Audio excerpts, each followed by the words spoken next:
Oh, looks like we're live. Good Okay. afternoon, good afternoon, good afternoon, ladies. Let me just peek down real quick on my device just to make sure that everything is a go. Yes, we are live. So, good afternoon, good afternoon. Thank you for joining us from wherever you are across the United States, Caribbean, or wherever you're tuning in from. My name is Jacqueline Kabai Harrison. I am the host of A Queen's Roundtable Show, which happens every second and fourth Sunday of the month at 3 p.m. Eastern Standard Time. I stream live. I bring on a different entrepreneur each time. And I'm telling you guys, I have had some wonderful, wonderful, exciting individuals on this show. And each time I am just left in amazement with each guest that comes on. So I'm just trying to think. I don't want to take up too much in terms of introductions and so forth, but definitely if you are a coach or if you are a consultant, this is definitely the right place for you to be, whether you are catching us live or whether you are catching the replay. All right, so without further ado, I'm going to let my guest introduce herself. Yes. Hello. Hey, everybody. My name is Justina Ford. I am the Soul Brand Alignment Strategist. I love working with multi-passionate women of faith who are wanting to really tap into their God-given talents, their skills, and to create a soul-based business for themselves. So that is coaching, consulting, online business. I love it so much. So what I do is I love helping from the mindset aspect and the strategy, the brand strategy, looking at who you are, what you've gone through, your skills, your talents, and actually building a cohesive brand around that. So, yep, that's who I am. Excellent, excellent, excellent. So let me ask you this. Where are you based out of? Are you mainly online or do you do online and in person? And who more specifically do you service and how long have you actually been in business? Yes, I've been in business for 5 years. I live in Georgia, Okay. but being a military spouse, I'm used to being like all over the place. We just recently started settling down within like the past 5 years. So that's different for us. But who I service, definitely I would say mompreneurs. I have a heart for moms that have either had to leave corporate or leave their jobs to be home with their children. And it could be that it was a sick child. It could be that it's just your desire. Maybe it is that the education system isn't working out for you. So you decided you want to homeschool your children. But definitely moms are the ones that I feel really, really comfortable with working with because I totally understand a lot of the mindset things that we go through as far as guilt, shame, not thinking we're enough, not fully believing that we can take those skills that we had while we were in corporate or while we were at our job and begin to create a brand for ourselves. So that's generally the type of person that I'm working with. Okay. Hmm. And I'm sorry, did I miss it? Did you say you are primarily in online? Oh, yes, I am primarily an online business for the sake of the fact that I homeschool my own children. And I value that time to be able to be there with them. So I see a lot of my clients online. I have international clients, which I believe working online just like expands the pool of people that you can service. And why hold back, on that gift or that talent or that service that you can provide? I do have a local business because my very first business was as a makeup artist. So I do have a local makeup studio in town where I'm partnered with two of the photographers in the area. I am their preferred resident makeup artist there. So yeah. Okay, yeah, you know what? I saw that. I think that's in your email. The Mhm. makeup by just Makeup by Jay Ford. by Jay Hmm. Ford. Okay, all right. Yeah, I was going to ask you about that. Yeah. Wow. Okay. And how many children do you have? I have three children. I Okay. have a 10th grader, a fifth grader, and a fourth grader. Wow. Oh. Hmm. So see, I have a third grader, so he just turned 9. So yours is what, Okay. 10, 11? 10, 11, and how old is that girl? 15. Oh, My okay. mini me. Oh, that's so special. Oh, that's Mhm. wonderful. Yes. Okay, so let's go ahead and dive on in. Let us know how did this business come about? What's your main why or whys behind your business? Yes, for me, the business came about. Again, I kind of shared a little bit about our background being a military family. I think Mhm. that whenever I was going to school, I was getting a master's in human service counseling, and my husband got orders to go to Korea. And it was one of those things where I had to choose, family or career. And having to choose between family or career, I chose my family. I would choose my family any day. But being able to start, um, a business, one online has been something that has helped me to bridge the gap. Granted, I did start the makeup business first and I was a freelancer, so I could say yes or no to work. And that was very Okay. important to me to have that freedom and that flexibility as a freelancer to be able to say, yes, I'm available or no, I'm not available. I'm not letting anybody down. It's not that I'm not being a team player. I remember those feelings. Working in the private sector where if my daughter was sick because she was Mhm. asthmatic, that it would be like, I'm not a team player. I'm giving my work to other people, my caseload to other people. And I hated that feeling because that's not my personality. That's not my character, but it was the reality of the situation. Okay. So yeah. Yeah, you know what? I know I've been there. I'm pretty sure that a lot of other moms feel the same way, in Mhm. terms of, oh, you gotta stay home with your kid again, and somehow made to feel guilty, and so on and so forth. I'm pretty sure that that'll come up again. There are always certain topics that actually come up like every show, and that's one of Mhm. them. Excuse me, maybe not necessarily phrased exactly in that way, but in that neighborhood, in that same neighborhood. So that tells us a Exactly. little bit about your why behind your business. And I always ask that because entrepreneurship is not easy, Mm-mm. and sometimes we may have ups and downs. Sometimes we feel more motivated than others, you know. And I know myself, as well as when I'm talking to like a client, I always emphasize, like, what is your why? What are your Mhm. whys for your business? Always go back to that. So I always think it's very important um, to ask that, and just and talk about it. And also, I know that a lot of us that are coaches and or consultants, there's a story behind that. There's a reason why we feel drawn to do what we do, or why we are Mhm. so passionate about why we do what we do. Yes. Oh So yeah. that's why I always ask that.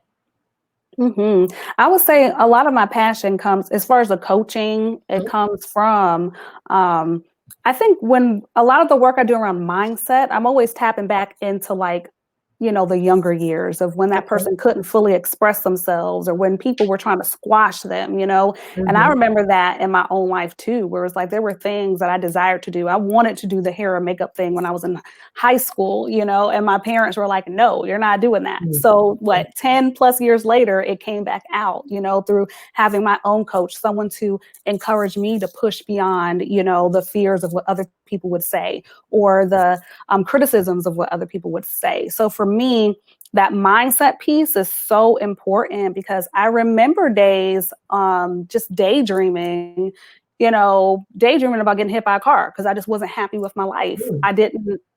I wasn't taking action. I was sitting around letting these negative thoughts just consume my life and like take over.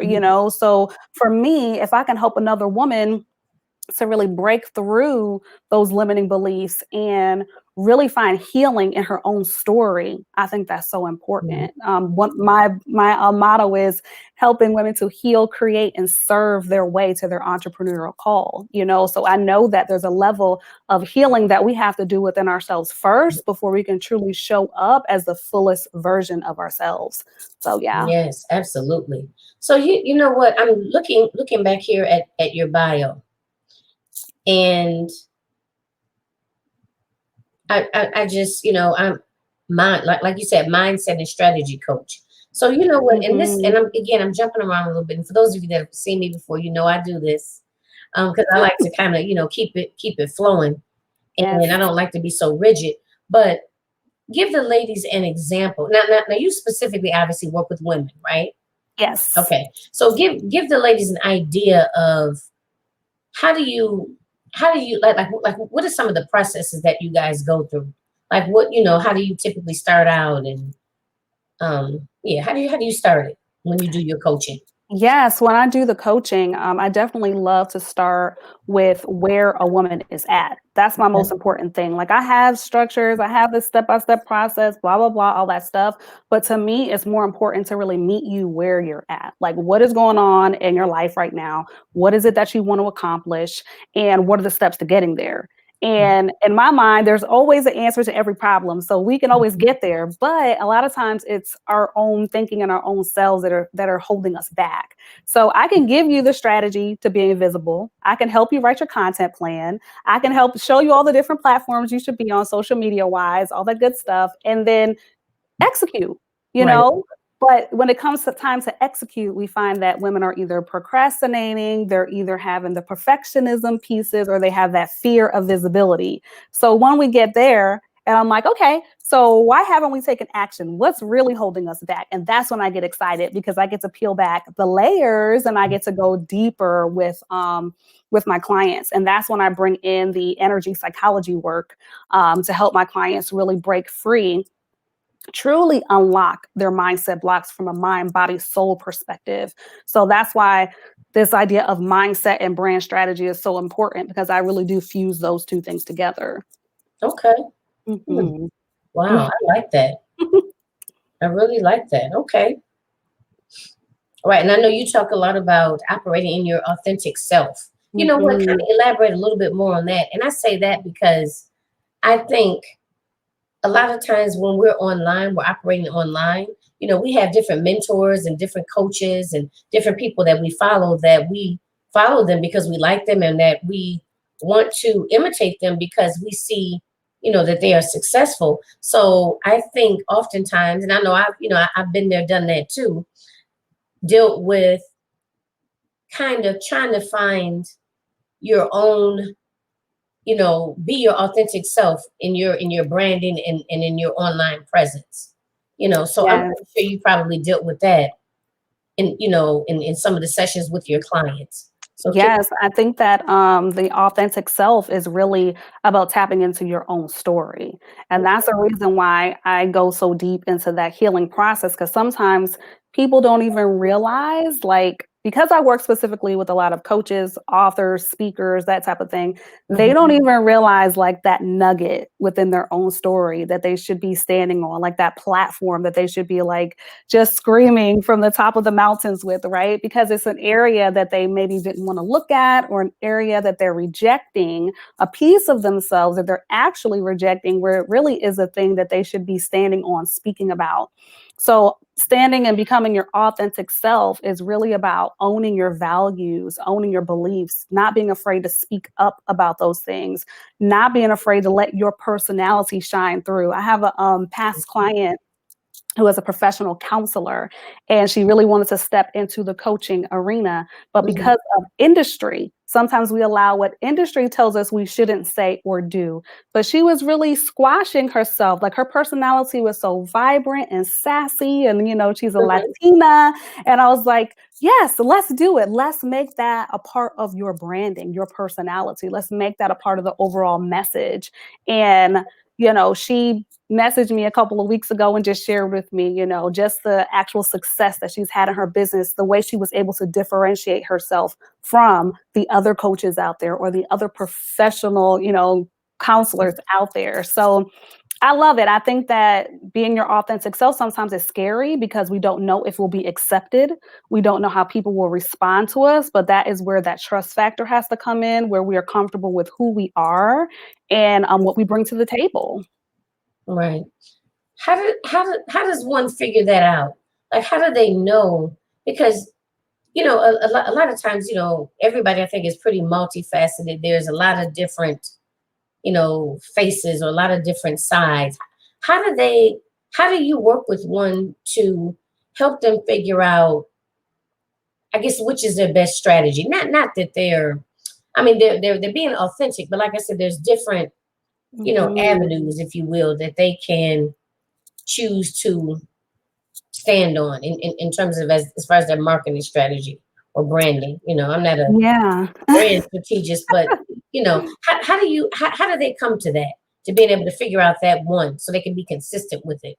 Exactly. I think that's a combination of really communicating with your audience, like really showing up, giving yourself time to Okay. really show up with your values, your thoughts, your ideas, see who is being attracted to that message at first, and then you have to begin to engage with that audience and find Okay. out what it is that they're needing, what problems they want you to solve, and all that beautiful stuff. I think that it's a back and forth process because there may be something that you want to stand on that doesn't necessarily resonate with the audience that you have. Okay. So I always encourage my clients to really go do the back and forth process where they're actually testing and you put things out and you have measures behind the scenes that will let you know who is engaging with what and what people are actually like your conversion rates and things of that sort. So give yourself permission to test a few things. And it shouldn't be very many because, I mean, when you're honing down on the skills, what I like to do is a process of finding out who my clients have helped in the past, going through their skills, going through their Okay. strengths, their weaknesses, all that kind of stuff. So I'll pull from that profile along with the content that we're going to create and how we present it to the audience and then how the audience responds. So it is a Okay. bit of a process. Yeah, and I guess that's kind of a balance. Like you said, you don't want to be, you know, switching all over the place and one week or one couple months you over here, then you over here. But at the same time, Mhm. you still wanna get feedback and be flexible, right? To be able Exactly. to, change and shift, and so forth. And also I've had a couple people, actually more than a couple of people on the show that have actually rebranded, and have Yes. actually changed, so that's still okay too, ladies. Don't think Mhm. that, you do one thing that was working for you in, I don't know, 2012. It's okay. Here we are, 2020, that maybe you might want to change a little bit. Maybe you found, you're more gravitated this way, or but this particular crowd is gravitated towards you, and that's your it, and that's Yeah. okay. I think the fact that your story Mm. and that aspect of your story and that transformational time in your own life, like I have my clients do timeline work as well. So when we're going through their transformations or that evolving period in their life, we're finding that place where they feel that they can better serve or better um, meet that client. So that timeline helps a lot. But like you said, if it was in 2012, you're looking at a timeline back in 2008. It's 2020 now. If you have a personal brand, it evolves with you, and you have to give yourself permission to do that. So yeah. Okay. All right. I like that.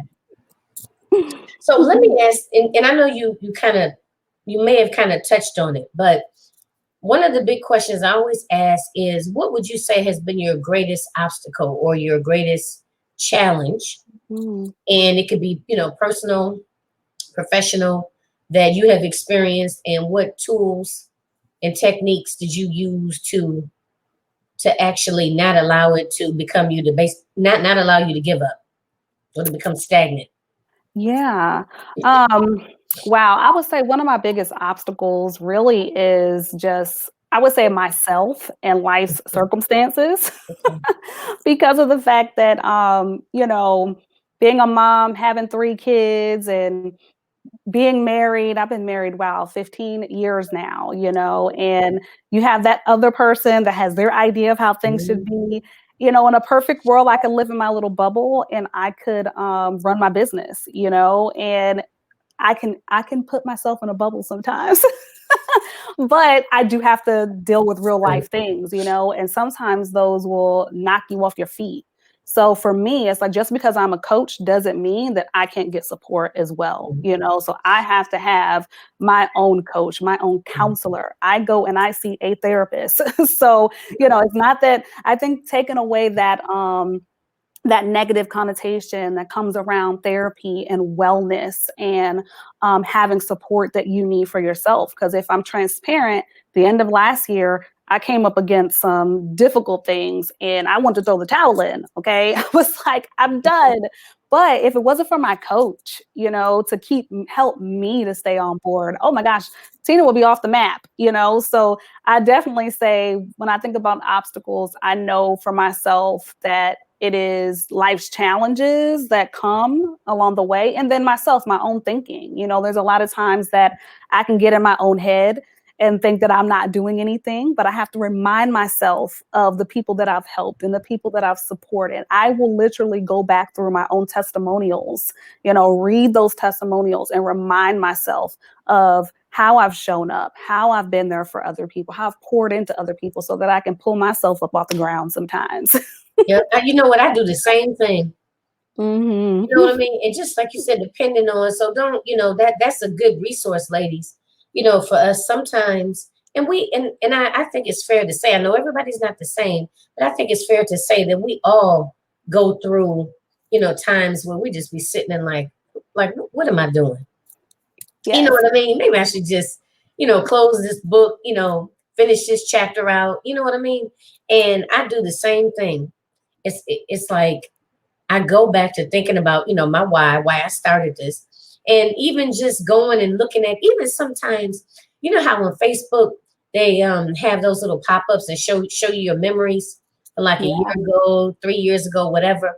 Sometimes I'll be like, wow. Sometimes I look at some of my earlier work, if you will, and I just be like, dang, I have really grown a lot, and all the time, growth doesn't necessarily mean monetarily. It It's could. true. That's one way of growing, right? Yeah. But that's not the only way. When you think about how you have grown, as a person, how you have maybe become so in tune to the point where maybe you use your intuition a lot more. Like I know Mhm. that's something I'm learning, Yes. is to use my intuition more in terms of like what I should do, who I want to collaborate with, you know, Mhm. and as well as just even narrowing in more on what it is you like to do. Like this interviewing that I'm doing. Like when I first started it, it wasn't like, okay, this is how I want to build my platform. I'll be honest, that wasn't it. It's just that, Mhm. I'm a social worker. It came easy to me and I knew I enjoyed it, Yes. but as time went on, I'm like, wow, I like this. Mhm. You know what I mean? Yeah. Like, I'm gonna keep doing this, so it's like now I know that this is like a part of me, a part of my business. It's something that, I definitely want to continue to do, so Mhm. that's growth in itself, Yes. just being able to recognize that, like, because you have to experiment, right? Sometimes you do things and like, I didn't really care for that, Mhm. you And know, there's nothing wrong with it. and there's nothing wrong with that.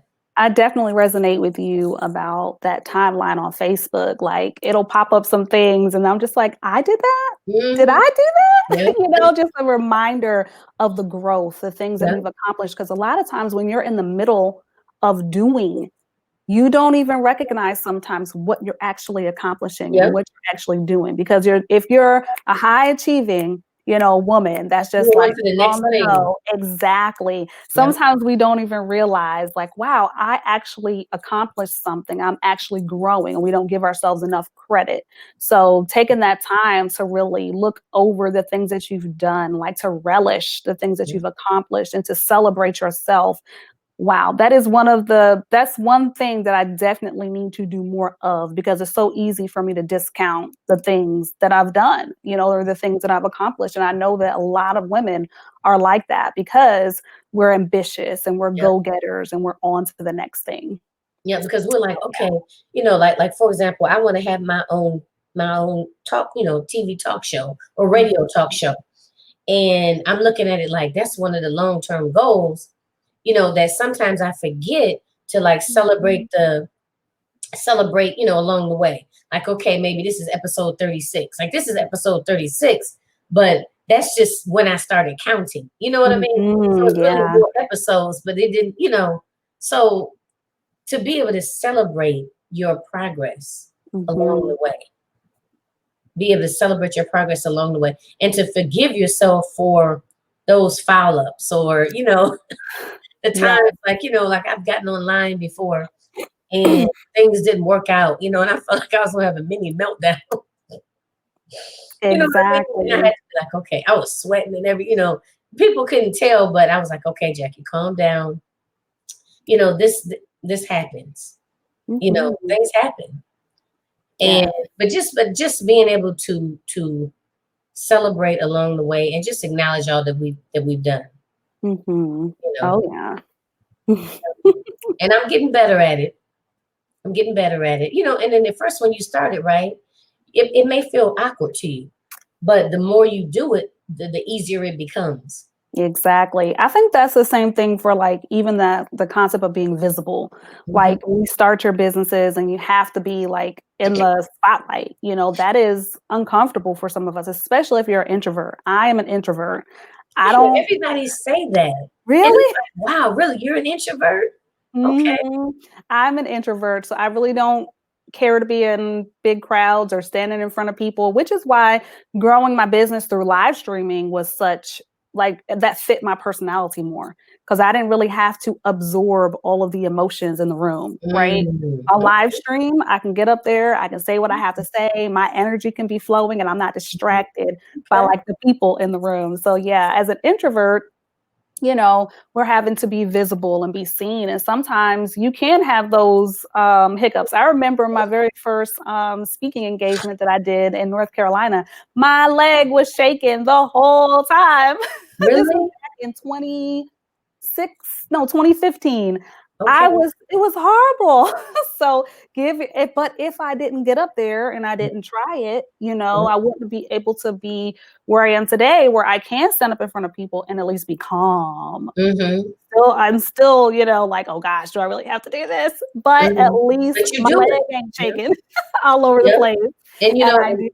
So yeah, you do it. You how they say you do it scared. do it You know what I anyway. mean? Because it's always amazed me how some people, no matter how big that audience is, they grab that mic and walk up there. I mean, just like a boss. Mm-hmm. They're just so comfortable and been doing it for years. But Mm-hmm. you never know what they're going through internally, and you never know how they started out. Like the first Yes. time that they spoke, even in front of maybe a group of 30 people. Mm-hmm.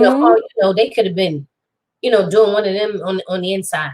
You know what I mean? Exactly. I mean, you never know, but it's natural. And the thing of it is, just keep doing it, keep doing it, Yes, keep doing keep going, and then have a really good circle of friends. 'Cause I it. think that's something I'm really blessed with, is that I have a really great circle of people that will support me when I go and I do in-person speaking, and they will be there to give me feedback, right? Feedback that I cannot obviously, I'm only focused on what's going on internally, right? So Mhm. when you have that circle of people that can give you feedback, like my friends that will say, Justina, we could not tell that you were nervous. You did such an awesome job. You did so great. So receive that. Like when people are telling you that you've done an amazing job, you're so great. Thank you for helping me. Thank you for the support. Thank you for your service. Like receive it and, think beyond what's going on internally sometimes. Yeah, I like that. Hmm. So let me ask you this. How do you ensure that you practice good self-care? Whew, I'm Well, what really is bad. self-care? Well, let me say this. What does self-care look like for you? And how do Mm, you ensure that you do it regularly to stay recharged? yes. So part of being an introvert, like being by myself, is really important. So I don't force myself to be in environments that are gonna be overwhelming to me.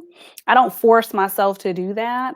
um I will give myself me time. Like almost every single morning, I have at least an hour to myself where I'm in my bed with a book, with some paper, or on my phone typing away, in a journal of some sort. Like Google Docs is my favorite, my best friend, and I'll just date it, and keep going. So self-care for me personally is really having that alone time to my thoughts, to my ideas, being able to pray, talk to God, and then listen to what, his response is or what he wants to impress upon my heart.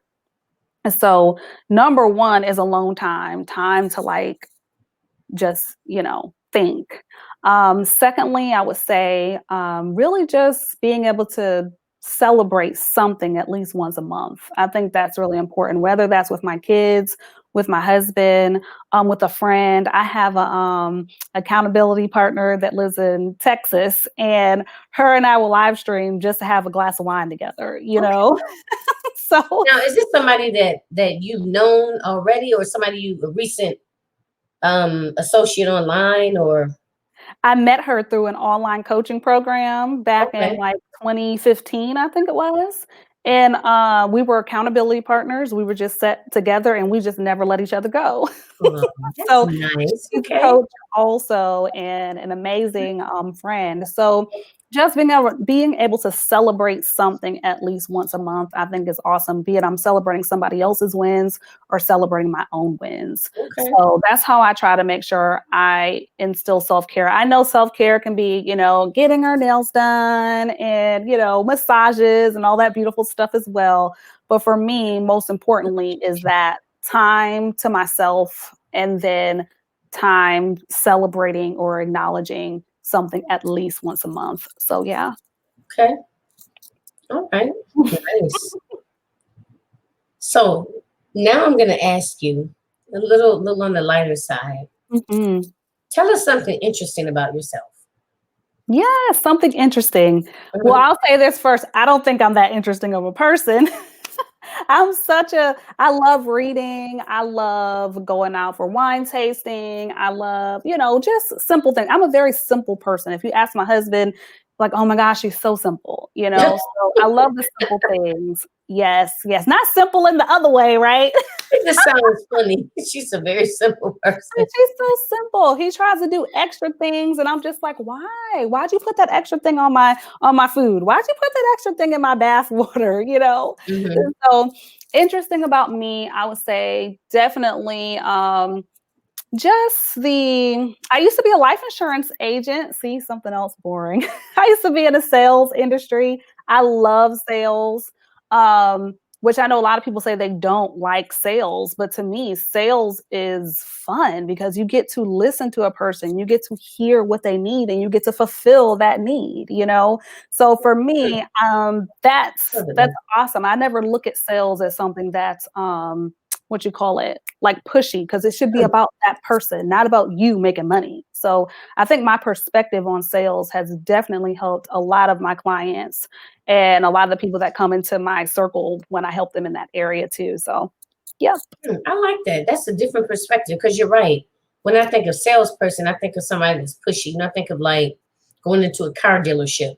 And I'm Hmm. going in saying I want the Civic, you know, a Honda dealership saying I want the Civic base, and they got me looking at, I don't know, what's I don't even know what the top model of Accord is, but Me either.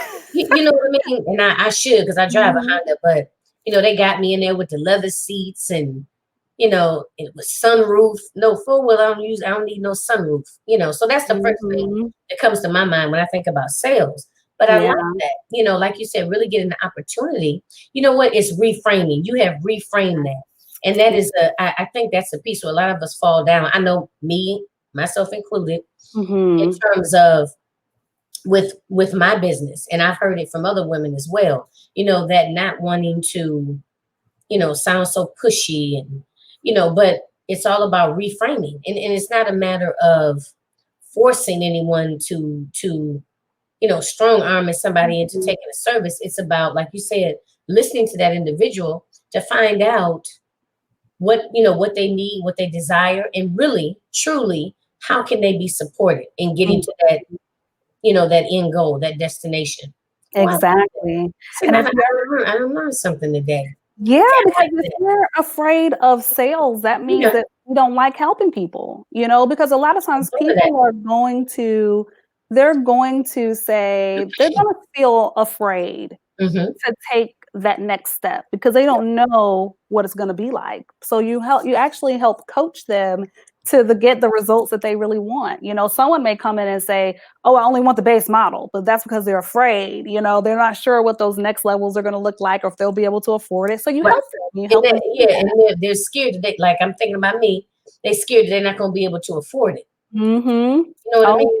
Hmm. and that's the reason why I even help my clients, like, even with their, like, payment plan systems, like, just that behind the scene thing Hmm. of, like, how do I make this something that my clients can do and still respect my own boundaries at the same time, right? Because you don't wanna be stepped on as a coach or a business owner. You don't wanna be in a place where you're being taken advantage of, but Right. there's always a middle ground that you can come to in the area of collecting your payments and servicing your clients and them paying you, and that everybody actually feels really good about the process, you know? And that's my goal at the end of the day, is that the person that I'm working with feels like, wow, I'm getting the help and support I need to reach my goals.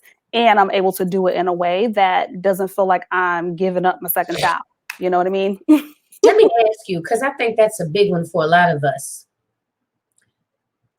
Do you find that difficult? Like finding that middle ground where, people are where you still feel that you're being paid for your value, and making the other person feel, like I kind of meeting them halfway. I don't know if that's the right Mhm. terminology, but have you found that challenging? Did it take you a while to kind of, get that to run a little bit smoother, a little cohesively, or no, was that just like an automatic for you? I think because of my sales background with like life insurance and like the different options and different policies and stuff, I kind of took that knowledge into my business now without even realizing it. Like I didn't know I was doing something that other people didn't think to do. You know, it was just a natural thing to like have my services structured and tiered in a way where it made sense, where that if we get on the phone and we're on a discovery call, there's not a reason why there shouldn't be some aspect in which I'm helping you right before you get off the phone. So Okay. I think that's just a way that I operate and I think is like I want to help people in whatever capacity that I can, but I also know my own boundaries. And I think that's the most important thing is that sometimes I don't think as women, we go into business, sometimes we don't think about our own boundaries. We don't think about like this is it, this is the base, I'm not going any lower than this.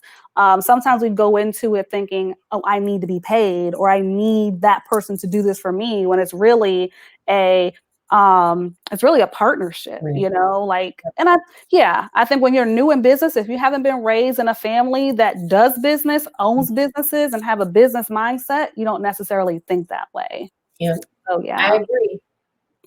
I agree.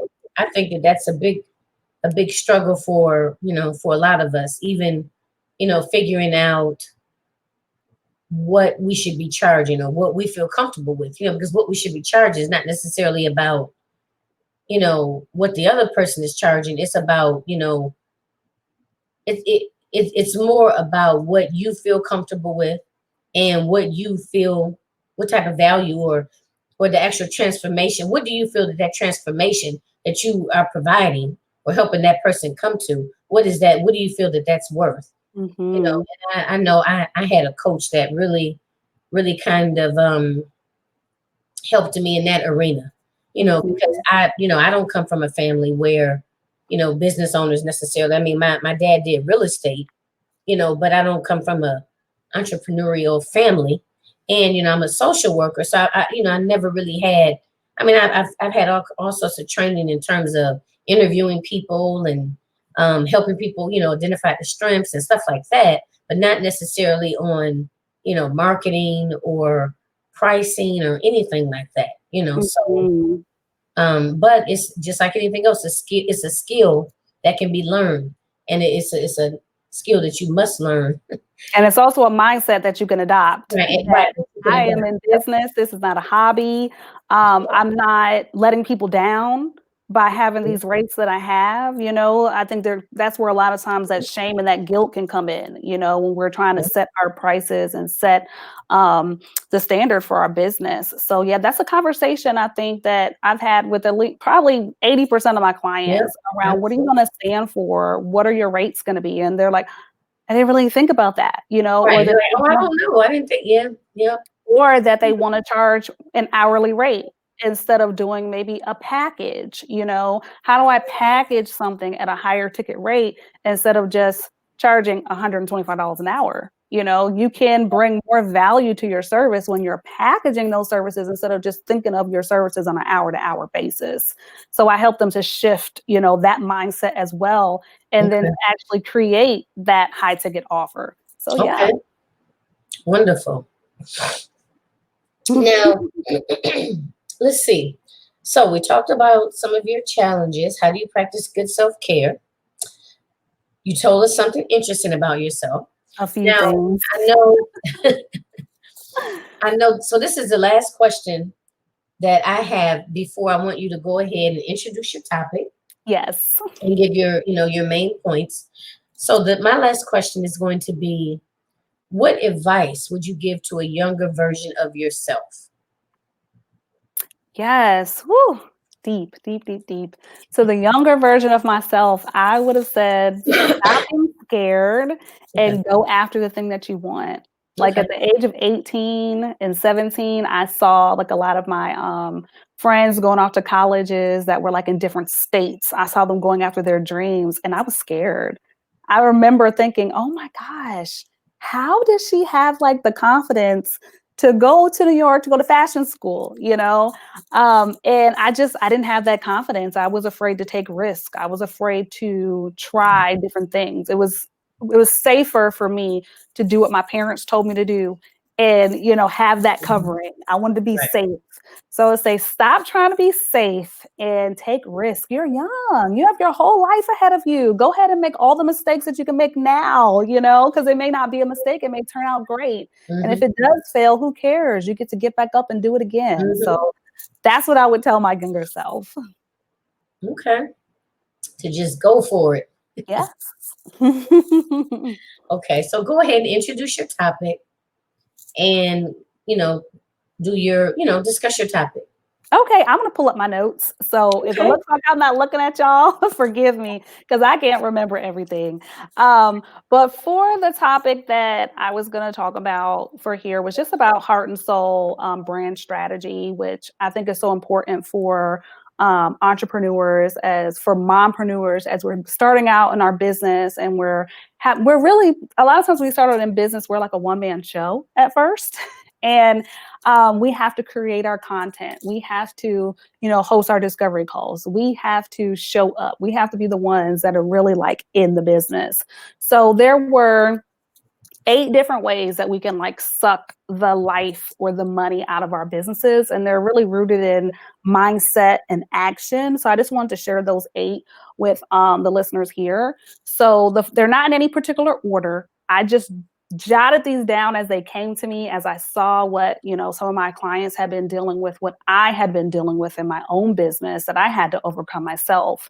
Hmm. So number 1 would be sitting down to create with the hows in mind. And I know how is important, like how all the dots connect together is very important. But if we only focus on the how, like how does this get me a client? How does this work in the system? How does this fit in the box that I'm placing myself in? We're never giving ourselves the freedom to potentially create something that is just from intuition, just from heart and soul, and will connect with our audience. So that's number 1, is only focusing on the strategy of everything, right? Number 2 is only putting out work that feels 100%. And I think that's that perfectionism piece that we allow to get into the way. And I just wanted to share something with you guys. As a homeschooler, we've learned that 80% is mastery. So I want you guys to use that in business as well, that 80%, even in the education of our children, is mastery. So when it comes to our businesses and we're creating a graphic or we're writing that blog or we're putting out that training, feel free and feel confident to move forward with 80%, because when we don't do that, then we're not giving ourselves permission to be visible. And so number 2 is putting parameters around what we can express in business. And we kind of talked about this a little bit earlier, around expressing our values and really showing up as our authentic self. So you definitely want to give yourself permission to show up as your authentic self, because it helps to differentiate you from other people that may do the similar things that you do. Number 4 was getting an idea and criticizing yourself for maybe hours, for days, like backtracking on your ideas, or you're writing and you're erasing and you're not moving forward. So I say, stop criticizing your ideas. You get an idea, give yourself permission to just take action on it, right? Don't sit on it for too long. Number 4, oh wait, I already did number 4. Number 5 was you feel a pull to share on a topic and you immediately think, what will other people think about me? right? That comparison thing. Oh my gosh, what are they going to think? Or has this person said this yet? Just that rambling that we have inside of our head and wondering what other people are going to think about us or how they're going to judge us. Number 6, which we kind of touched on this already as well, is the fear that if you make an offer, your community will get upset. I've had this happen too. Like people will build an audience, they have a beautiful, thriving community, be it in a Facebook group, on Instagram, your email list, whatever it is, but being afraid to make that offer because you think people are going to unsubscribe or they're going to leave. Get over that fear, make those offers, because if you're not making offers, you're not making money. Number 7 is spending too much time planning instead of executing, right? This is the thing people talk about, working on the business instead of actually showing up. So yes, don't spend too much time planning. Go ahead and take action. And then the last one is creating too many things, which we kind of talked about this too, being all over the place, right? We're creating too many things. We're making too many opt-ins, too many freebies, too many trainings, instead of repurposing what we already have and maybe bringing new life to what you've already been talking about instead of being all over the place. So I have had some past clients that, I noticed, I'm like, okay, you created something else and you created something else, but when are you actually going to make the offer? When are you actually going to sell the thing that you love to do, right? Instead of just constantly giving away free things all the time. And so those are the 8 different ways that I have found that women in business, coaches, consultants, that we will either suck the life out of our business or like dry up our money from these 8 different things. So let yeah. me ask a question. Can I ask Mm-hmm. a question now? Sure, Okay. sure. So what about what do you have to say in reference to, let's say they've been doing something in their business and they weren't charging for it, Mm-hmm. but they're moving from, still got the same audience, a very similar audience, excuse me, but they want to move from, doing it free to actually charging for it. Mm-hmm. Like, well, what do you, like, what advice do you have to say in reference to that? Is it okay to do that? I mean, what Well, are I your would ask in what capacity. Okay, sometimes we have people, they're doing something for free. Maybe they are showing up inside the group and they're doing live streams and they're coaching around that same topic. If it's coaching, so to speak, and you're doing it free, I think we should all coach for free. I think that that's something, and I know that sounds crazy, but when you're starting out, people need to know what they can expect from you, right? It is after that experience of them coaching with you or seeing what it is that you're able to help them with that you want to shift them into an offer. So you're always making an offer, even if you're giving away something free. I say a lot of the topics that my clients say they coach with me on, I have spoken to those topics in either a talk, a live stream, whatever it is. People don't pay for information, they pay for implementation. So Oh, wait, say that again. I said, people don't pay for information. They pay for implementation. So Okay. that's the difference. For if you feel like you've been doing something for free for so long, they haven't worked with you. So Right. technically, they're not getting the full benefit of you holding space with them and working with them on their particular thing and meeting them where they're at. They're just consuming information. And nobody ever moves forward by just consuming information. So yeah. Yeah, I like that. And you're right. And that's what, because I know, when I first started out, I got a lot of, was in this group here, following this person. I got a lot of good information from this person. Maybe I got this person's, freebie, their free PDF on how to do this, or, these actionable steps. And you just consume. And sometimes, because I don't like to say all the time, but a lot of the times, I think the big piece is in the implementation, is actually applying what you've learned. You know what I mean? And then, Exactly. and 2, don't apply, or this is just from my perspective, don't apply everything at one time. I mean, Mhm. especially if you're not a full-time entrepreneur. You got a full-time job, you got kids, you got a husband, Yeah, you got, responsibilities in your family, the church, community, whatever. Sometimes that's like that's a good way to burn yourself. I was trying to apply everything at one time. exactly. You know what I'm And it's saying? It's unrealistic to think that you can go from just being a full-time mom. You don't even have to have the job, the community, all these different pieces, just the focus of the children. It's crazy to think that you're gonna be able to find 20 to 30 hours a week to be able to, like, execute everything. Yeah. Like, I always tell women, like, to have the small children or, someone that's working a full-time job, I say, pray about it. Pray and ask God how many hours He wants you to dedicate to your business each week. Yeah. Once He gives you that number might be 4 hours. Take those hours, dedicate them to Him. You say, Yeah. God, I know you're going to take these hours and you're going to do double, triple with those hours and what I can even imagine you would do with them, right? So let's not try to, overexert ourselves, feel like we're behind. That's another thing too. I'm so behind. No, you're not. You're exactly where you're supposed to be. And like celebrate that. So that we were talking about that earlier, right? Yeah. Celebrate every win. The fact that you got to spend 5 hours in your business this week is awesome because there's somebody else that is crying her eyes out because they don't get to, right? Mhm. So yeah. Yeah. I mean, I think that I mean, I like that you brought that up in terms of, taking it to, taking it to God and praying on it, and then, you know, deal with that amount of time and try to be as productive Mm-hmm. as you can. I know I talk a lot about that. Try to be as productive as you can with that 4 hours. And like you Yeah. said, also too, to focus on what it is that you want to work on. I don't know, like for example, if you have maybe a YouTube channel, maybe you might want to, focus your area around building that YouTube channel. Maybe you're gonna do a little reading, maybe you're gonna, consult someone, a mentor, and then maybe you're gonna work on that for the month of April. Mm-hmm. You know what I mean? And don't feel like you have to do everything at one time. And like you said earlier, definitely don't feel like it has to be perfect. Because nothing's ever gonna be perfect. You're gonna constantly be, changing it and modifying it, like me, like using this StreamYard. Because I don't use Be Live, I've used Zoom. Now I'm checking out StreamYard.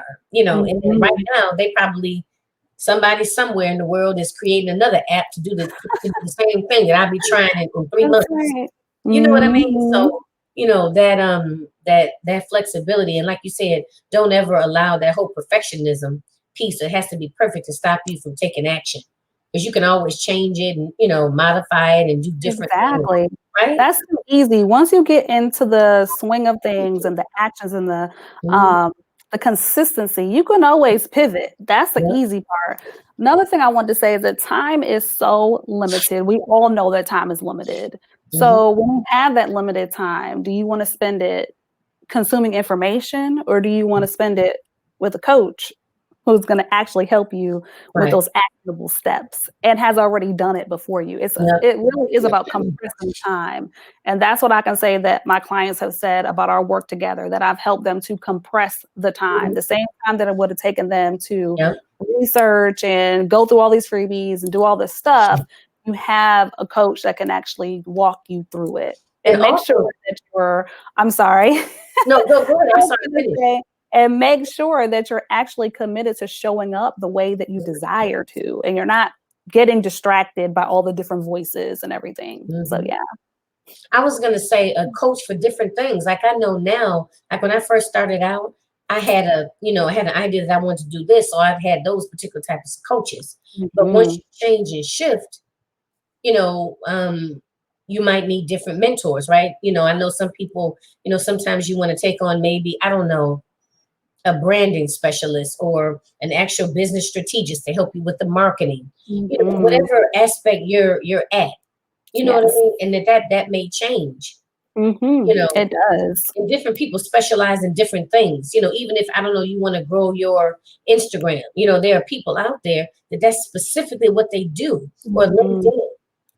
These people, they know the ins and outs of LinkedIn. If you find that you get a Mhm. lot of clients on LinkedIn, and maybe that's a little bit better for your business. And if you feel like you might be struggling in that area, then maybe you might for a few months want to work with a mentor that specifically deals with LinkedIn. Until Yes. you get the hang of it and you got a real groove going. So that's something else too that I've learned, ladies. And not is to say that there aren't good coaches out there. Not that at all. It's just that like I'm a very, very big advocate for people being a jack of all trades and a master of none. Like I've always been taught that from very Mhm. little, and that's one of the beliefs that I have adopted from my Mhm. parents. But if I want to do something specific, you know what I mean? Like you said, I want to work with someone that I know has done that, that has been Mhm. down that path, and they kind of know the ins and the outs of Yes. doing that. You know what I mean? Versus Mhm. somebody that knows just a little bit about everything, like Facebook ads. Like that's something Mhm. I haven't really broke into. But when I am going to do it, I'm going to get an expert that specifically deals with Facebook ads and Mhm. can look at my business and say, what are you trying to do? You want to do this. Okay, well, these are some good options for you. And go from Yes. I definitely think there's a difference between coaching and consulting. What you're talking about as far as LinkedIn, Facebook ads, Instagram, like all those different things, those are people that are consultants. Yes, they may call themselves a coach, but I feel like a coach like myself is someone that's going to help you around the mindset side of right, things, help you around like how you're, and that's why I add mindset and strategy, right? Brand strategy, because with the branding, it really is the foundational pieces of your business. There's no point in getting a Facebook ads person if you don't even understand the structure of your products and your services, right. right? There's Yep, no point in hiring a social media manager when you really don't understand the core aspect of your message. You really want to understand that, because then you'll have content, all this random content going out that never leads people to a service or a product. right, So I think that, yes, there's a difference between coaching and then consulting. I did hire someone that specializes in Facebook ads. It was cheaper for me to learn the Facebook ads than it was for me to hire someone to do yeah, it. So I also think that there's this aspect where you have to determine, like, is this something that I need to learn for myself yep, so that I can execute it? Or is this something that I don't even need to waste time learning and allow someone else to yep. do it for me? Mhm, So one area is website design. That's not something like the actual like physical like code and all that mhm, kind of stuff. Like I did not take time to learn that. right, I do understand imagery. I understand like the messaging behind a brand and what right, that should look like. I can feel into those things. So I have a team that actually helps me to build the websites. That's not something that mhm, I'm physically building, but I do consult in the area of what that website should look like and what right, kind of copy and content should go on there. But that still all falls under the branding aspect of things. So I love that as business owners, we get to decide. That's a decision that we have to make, like based on our time, like yep, we've been talking about. Do I have the time to learn this skill? Is that going to take away from me servicing my clients? yep. Or should I assign this to someone else that can do it? So, yeah. And you know what? I've had a couple of virtual assistants come on that Mm, have talked about it, and I know that we got a lot of good responses from that show because a lot of people are, kind of like, like what is similar to what you said in terms of. I know me personally, I like to know how to do certain things and have a basic understanding, but in order for me to create a website, it would take me probably weeks. And somebody else could probably throw together a three to four page nice website in 2 days. You know what I mean? mhm. So it just becomes a matter of, or like just a lot of the, a lot of the, what do you call that? Like tedious work. Yeah, the behind the scenes, like technical work, like, Yeah, behind yeah. the scenes technical work. And Mhm. like you said, all of those are things that we have to make decisions on. So I want to say that. And two, thank you for drawing the distinction between the coaching aspect and the Mhm. consulting aspect. I like that Mhm. with the coaching about the mindset. You know, Yeah. I like that the way you kind of really kind of laid that out there like that. And yes, Mhm. I think that because I work with coaches and consultants, Yeah. but I like how I think it's very, very easily understood the way you laid it out Mhm. in terms of Oh, the yeah. coaching and the consulting. Because I think that every business owner, like, we have to take care of like how we view ourselves, what we think about ourselves, our own thought process. Because if we're bettering ourselves, then we know that our business will benefit from that. Right. Just similar to how I was talking about, where I was like, okay, if I didn't have my coach, she was not someone that was actually working in my business, but she was coaching me on my own mindset, on the way I thought about how my business was running, on what I thought about myself and how I executed and all those type of things. So nice. If there's some advice or piece of information that she was able to give me, I could send that over to my team and they would execute on it for me. So there's a difference. Sometimes people will invest in a coach, but really what they needed was for someone to execute for them. So you have to be careful with that. I think that with my business, there are certain aspects where, because I have a team, I can tap into my team and then they do the execution for my clients, but it's not me doing it, right? Like I can't create their graphics for them. I'm not going to do that. I'll ask my team to do it. Right. Yeah. So yeah, I guess I don't even create my own graphics because it drove me crazy. I You had to know, stop too. It was taking too much time. Mm. I mean, I was excited after the finished product, but it was just too time consuming, way too Mhm. time consuming. But Yeah. this has been great. Thank you so much for coming on the show. Yes, thank you for having me. I'm so just honored and just grateful to be able to share this space with you. So Yeah. I love the name of your business, realizing your potential. I think that's so it speaks to my heart, because I know that every woman has potential and they have dreams and visions and goals and things they want to accomplish. And we want to make sure we realize that before Right. we close our eyes and go on with the good Mhm. Lord. We want to make sure that we've created that impact. So yeah. Yeah. And that was the reasoning behind it. Because I used to listen to a lot of Wayne Dyer, and I Mhm. know one of his quotes talks about don't die with your music in you, or don't die with the music still left in you. I don't know Mhm. it verbatim, but the idea is that we all have this great potential, you know. Mhm. And a lot of times, I think this is obviously in particular to women, and especially to, I would say, especially to African American women, because that's my audience, and that's who I um, speak to. That's who Mhm. I resonate with the most. Yeah. And I think a lot of times with us as women, because we're mothers, we're wives, I think that we kind of lose ourselves. And I'm not saying that in a negative or a derogatory way. I just think that that's oftentimes what happens. That when our kids, go off to school and they don't need us in the way that they did, when they were younger, oftentimes they're left like, okay, what do I do now? You know, I Mhm. don't know what to do for fun. What do I, maybe everybody went away, well, what do I, what do I do now? You know, Yes. and I just think that there's just so much talent that we're sitting on that we just don't even give ourselves credit for because of those negative self-thoughts. Oh, I can't, what do I look like 40 years old, starting my business, or what are people gonna think? And this imposter syndrome, no one's gonna want to, I don't have a story, I don't have anything to say, I don't have anything worth Mhm. selling, all of those things, so that was the mindset behind it, Mhm. is that don't sit on your talent, Yeah. whatever it is. And I like how you mentioned earlier about, and I'm trying to see if I can remember, but I know you said that you took one of your skills from, oh, packaging. You were talking about when you sold insurance and about the Mhm. different, packaging. And so from whether you want to charge hourly or a package and so forth. And a lot of Mhm. these skills are transferable.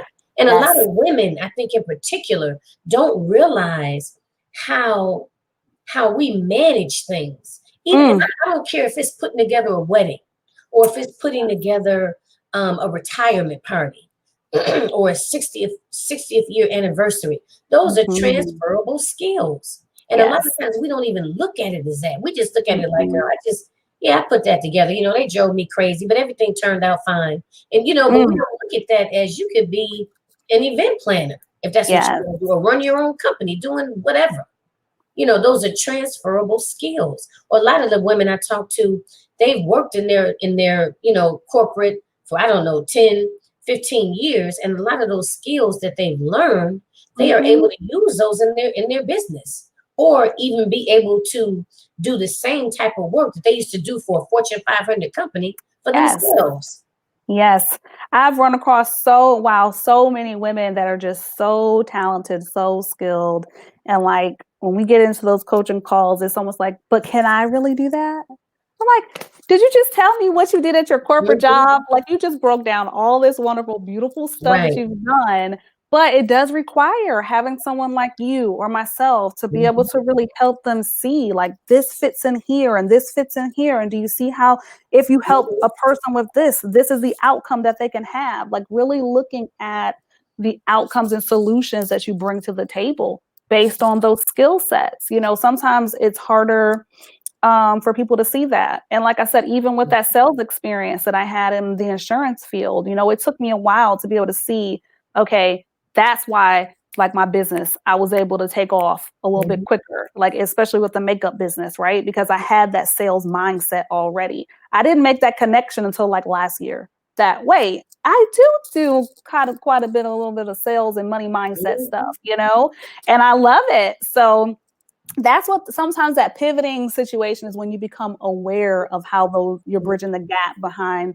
between those skills that you had Mhm. in private, corporate, whatever it is, and how you can really put that to use now. But you have to make sure that it's cohesive and a nice, beautiful package and it makes sense. So yeah. Yeah.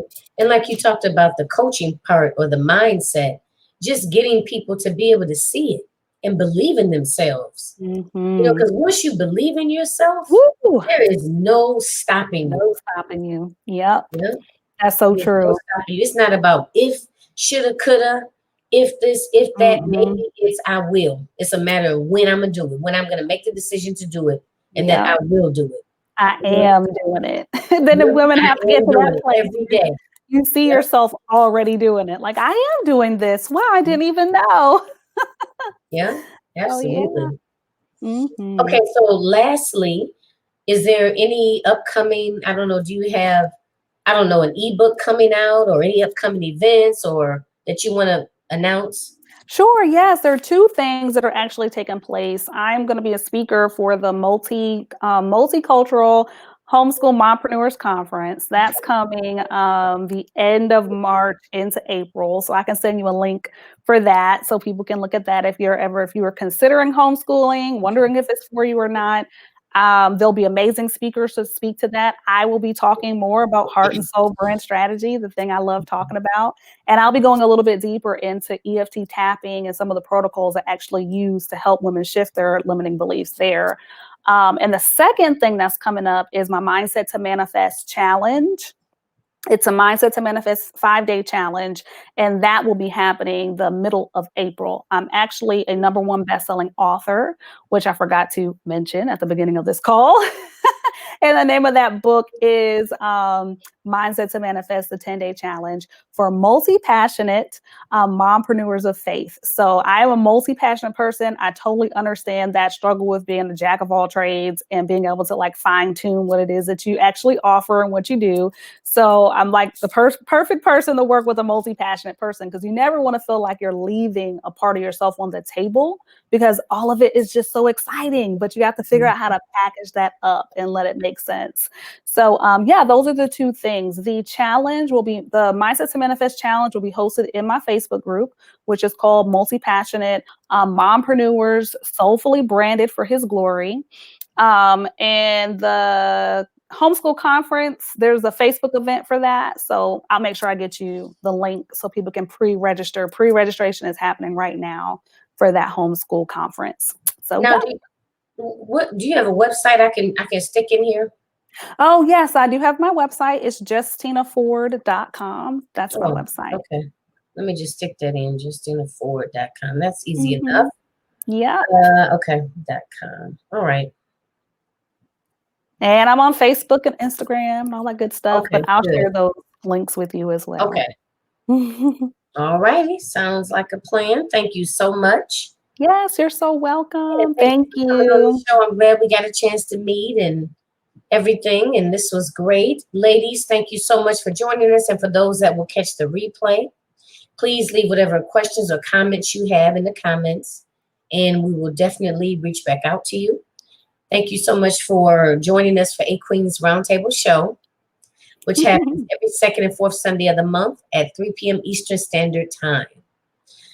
So off the top of my head, I don't know, I can't remember the name of the guest I'm having on in 2 weeks, but every second and fourth Sunday of the month, I have a different entrepreneur on. So just get into the habit and the mindset of tuning in. Yeah. All right. So thank you again, Miss Justina Ford, for coming on the show. It has been awesome, awesome, awesome. And any final remarks you want to say before we close out? No, I just want to say make sure you guys tune in because I know you're going to have an amazing guest for next week or the next 2 weeks, and I will be tuning in myself. So thank you. All right, great. Well, thank you, everyone. And everyone, enjoy the rest of your Sunday afternoon. This can feel weird because we lost an hour last night because the time went up. And if my phone didn't change it, I would have totally been late for church. I know some states don't do it. I know Arizona, they don't go. I think they just stay. But yeah, but on the Eastern Standard Time, they definitely switch it. So yeah. All right. Well, thanks, ladies, and thank you, Miss Justina. And I'm sure we'll be chatting again at some point in the future. Yes, I look forward to that. Thank you so much. All right. Well, take care, everyone. Have a good day. All right. Bye. Bye.